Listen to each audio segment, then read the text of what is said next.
بسم الله الرحمن الرحيم الحمد لله رب العالمين الصلاة والسلام على رسول الله صلى الله عليه وسلم ይህ እንግዲህ እንደሚታወቀው አልሂዳያ ኦንላይን ቁርአን ማዕከል የሚሰጠው የሆነ የቃይደቱ ኑራንያ ተከታታይ የሆነ ትምህርት ነው ማለት ነው። ቃይደቱ ኑራንያ እስከ መጨረሻ ድረስ በዚህ በአዲስ የዩቲዩብ ፔጅ የምንማር ይሆናል። ቤቱን ተቀላቀሉ እስከ መጨረሻው ድረስ ቃይደቱ ኑራንያ እንዲሁም ቁርአኖችን እስከ መጨረሻው ድረስ የምንቀራ ይሆናል።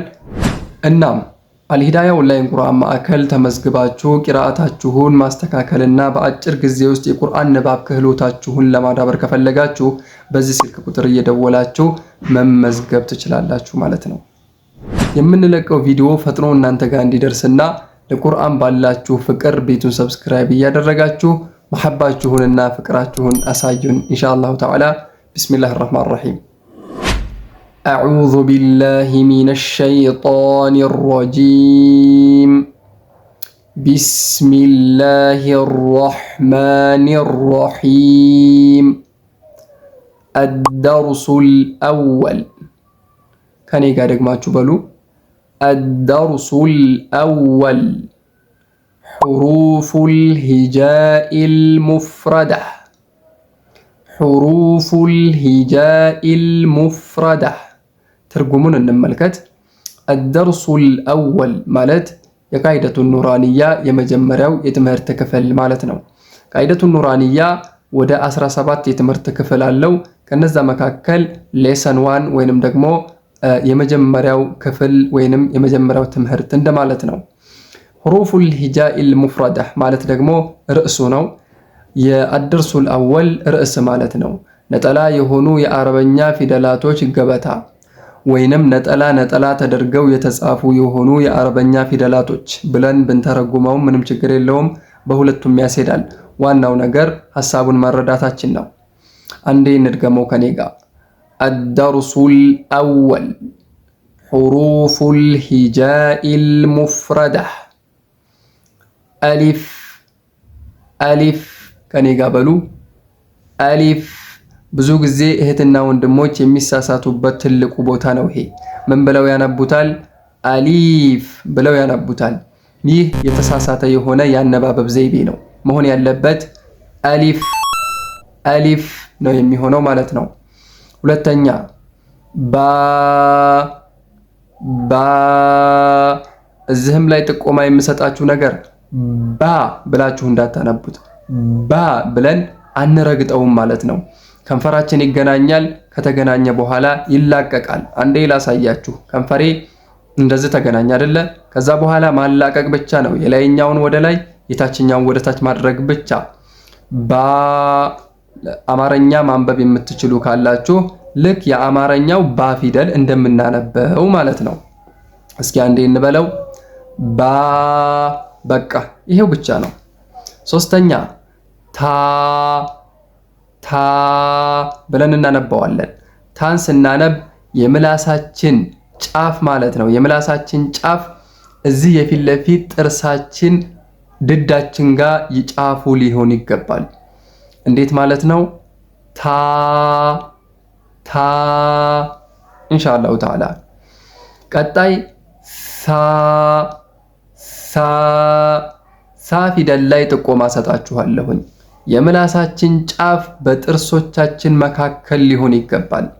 የምላሳችን ጫፍ በሁለቱ ጥርሶቻችን በላይኛውና በታችኛው ጥርሳችን መካከል ጫፉ ሊዘልቅና ብቅ ሊል ግድ ነው። ላሳያችሁ። ሳ ሳ በጣምም ሳ እንዳትሉ፣ ይሄ ነውር ነው። እንደዛ አይባልም። እንዲሁም ደግሞ ውስጥ ገብቶ ልክ እንደ ሲን ሳም አንልም። እንዴት ነው መሆን ያለበት? የተወሰነ የምላሳችን ጫፍ ወደፊት ለፊት መውጣት አለበት። አንዴ ላሳያችሁ፣ ከኔ ጋር በሉ። ሳ ሳ ኢንሻአላሁ ተዓላ ግልጽ ነው ብዬ አስባለሁኝ። ጂም ጂም ሐ ሐ ሐ ፊደል ላይ አንድ ጥቆማ ሰጣችኋለሁ። አሁንም ሐ ፊደል የጉሮሮ ፊደል ነው። ትንፋሻችን ከዚህ ነው የሚወጣው። ስለዚህ እንዲቀጥንልን ደግሞ ግዴታ ልምምድ ይፈልጋል። ሐ ፊደል ለማቅጠን በጣም ያስቸግራል እና በጣም ልምምድ ይፈልጋል። ኢንሻአላሁ ተዓላ ግን ብዙ ጊዜ ከተለማመዳችሁትና አፋችሁ ላይ ከሲደጋገም የበለጠ ደግሞ ኢንሻአላሁ ተዓላ ገር እየሆነ ይመጣል ማለት ነው። አፋችን እንደተከፈተ ትንፋሻችንን ከዚህ ጋር ማውጣት።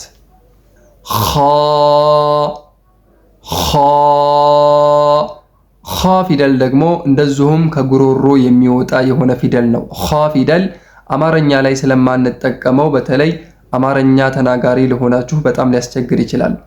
ነገር ግን አሁንም ይሄም በልምምድ ነው የሚመጣው። ኸ የጉሮሮ ፊደል ነው። አሁንም የሚወጣው ከዚህ ጋር ነው። ኸ ሞክሩት፣ እንደዛ አድርጋችሁ ኸ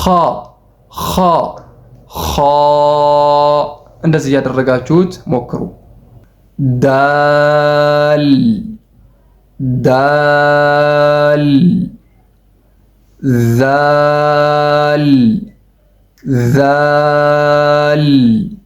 ዛል ፊደልም ላይ አሁን ጥቆማ ሰጣችኋለሁ።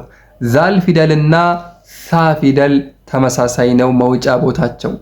ቅድም ሳ ላይ እንደተነጋገርነው የምላሳችን ጫፍ ይወጣል ብለናል።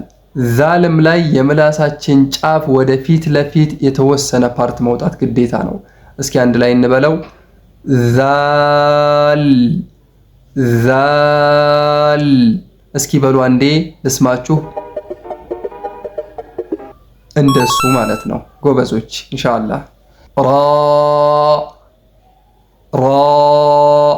ራ ፊደል የሚወፍር የሆነ ፊደል ነው። ራ አሁንም እንደዚሁ ወፍራሙን ራ አማርኛችን ላይ አንጠቀመውም። ስለዚህ ሊያስቸግረን ይችላል። እንዴት ነው የምናደርገው? ራ ወፈር ለማድረግ እንሞክር። ዛ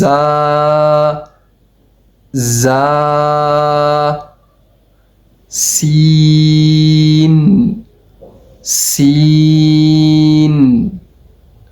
ሺን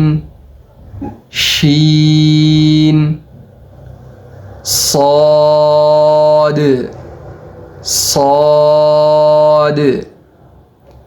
ضاد በጣም ቀላል ነው። ضاد ፊደልን ስታወጡ ልትቸገሩ ትችላላችሁ። በአጭሩ በቀላል መንገድ ለማውጣት ምን ታደርጋላችሁ? የምላሳችሁን ጠርዝ በዚህኛው የጥርሳችሁ ድዳችሁ ጋር ማለት ነው የጥርሳችሁ መባቀያ ወይንም ድዳችሁ ላይ ታነጥፉታላችሁ ማለት ነው። እንደዛ ካልሆነ ሊወፍርልን አይችልም። ትክክለኛውም መኽረጅ ወይንም ደግሞ የመውጫ ቦታ ልናገኘው አንችልም ማለት ነው። ስለዚህ ضاد ብለን በማስተካከል የመውጫ ቦታውን ወይንም ضاد ፊደልን ከትክክለኛው ቦታ ማውጣት እንችላለን ማለት ነው። ኢንሻአላሁ ተዓላ ትምህርቱ ጠቃሚና ግልጽ እንደሆነ ተስፋ አደርጋለሁኝ። ያልገባችሁን ነገር መጠየቅ ይቻላል ማለት ነው። በቀጣይ ስመጣ እሱን የማብራራ ይሆናል።